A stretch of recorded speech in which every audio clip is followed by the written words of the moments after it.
Той берген, аш берген жакшы, эгер кедейлер, ачкалар бар боло турган болсо.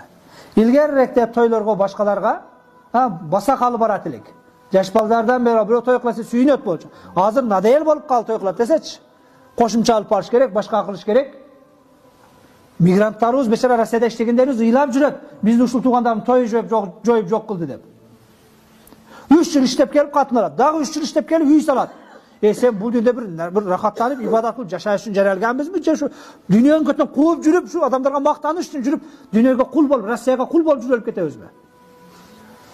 Кээде бир жашаганды бир экономия неме каны үйрөнбөйлүбү?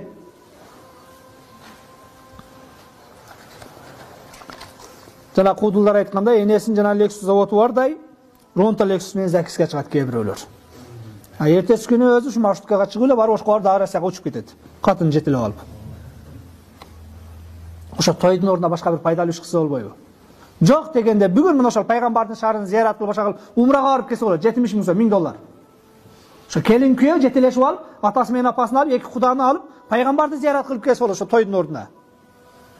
Бүгүн кайсы кафеге барба, кечкүнүн зайын этпи. Бир ай мурда броң кылып алсаң той өткөзө албайсың ошто азыр. Касиети деле, башкасы деле бардыгы забити. Ал жерге кирип чыкканда, бир кирип чыкканда ал жерге бир 5-6 адамдын умрасын башкасын пул таштап келесиң. Умрага барган сүннөт башка, бирок айтайын деген мен сен кылып аткан жанагы ал тамадага берген пулуң ордуна ошол бар пайгамбарды зыярат кылып келсең, пайгамбарга болгон сүйүүң ашат го, сахабалар жүргөн жерди көрөсүң. Кабада намаз окуйсуң. Bir reketin 100.000 reketke жүрөт. Тилекке каршы бир бардыгын бир өзүбүзгө каалагандай, өзүбүзгө бурмалап, нафсибиз каалагандай жашаганды үйрөнүп алдык. Бирок мунун акыбети жакшы эмес.